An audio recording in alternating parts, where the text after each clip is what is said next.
ఒక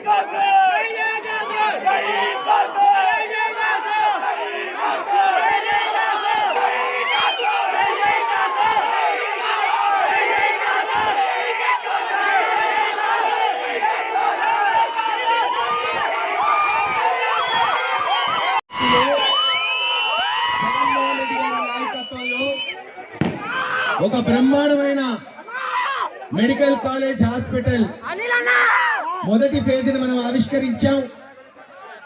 100 పడకల హాస్పిటల్. ఈ రోజున 100 పడకల హాస్పిటల్ ప్రారంభిస్తే వచ్చే 4-5 నెలల్లో మిగతాది పూర్తి చేసి 600 పడకల హాస్పిటల్ ఈ ప్రాంతంలో రాబోతుంది. ఒక మెడికల్ కాలేజ్, 500 పిల్లలు వైద్య విద్యని అభ్యసించే విధంగా 200-300 మంది పిల్లలు నర్సింగ్ కాలేజ్ ఈ రోజు ఈ ప్రాంతంలో తీసుకొచ్చాం. మొట్టమొదటి ఫేజ్ ఈ రోజున ప్రారంభించాం. 2 నెలల్లో పరికరాలు, సిబ్బంది వచ్చిన తర్వాత హాస్పిటల్ ప్రజలకు అందుబాటులో వస్తుంది. కాలు నొప్పి నుంచి గుండె నొప్పి వరకు, క్యాన్సర్ వంటి చికిత్సలన్నీ కూడా ఇంకా ఏ పల్నాడు బిడ్డ నర్సరావుపేట, గుంటూరు, విజయవాడ పోకుండా ఇక్కడే చికిత్స అందించేట్టు చేస్తాం. రాజకీయాలు మాట్లాడడానికి ఇక్కడ ఉన్న ప్రతి పల్నాడు బిడ్డ పిల్లలకి పదని రేపు జరగబోయే పల్నాడు యుద్ధం తోచుకోవాల్సింది. అక్కడి నుంచే అక్కడికి పోతే పెద్దలు యేసరత్నం గారు, కృష్ణారెడ్డి గారు, ఇప్పుడు అనిల్ యాదవ్ గారు మాట్లాడిన తర్వాత అందరూ పిల్లలుగా మాట్లాడతారని తెలియజేసుకుంటున్నారు.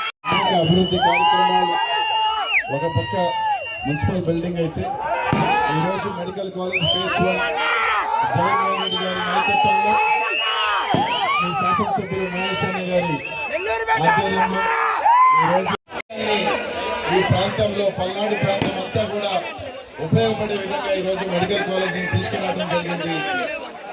ఇలాగా కాకుండా రాష్ట్రంలో 17 మెడికల్ కాలేజీలు తీసుకురావడం జరిగింది జగన్మోహన్ రెడ్డి గారు. కాబట్టి మీ అందరి ఆశీస్సులు, దీవెనలు జగన్కి ఉండాలి.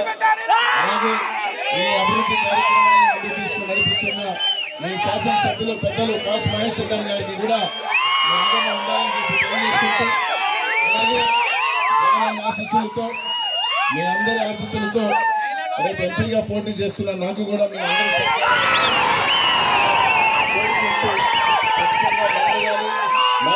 మంచి మెజార్టీతో మీరు గెలిపించాలని చెప్పి మనస్ఫూర్తిగా కోరుకుంటూ రానున్న 5 సంవత్సరాలలో మరెన్నో కార్యక్రమాలు చేసుకోవచ్చని చెప్పి తెలియజేసుకుంటూ సెలవు తీసుకుంటున్నాను.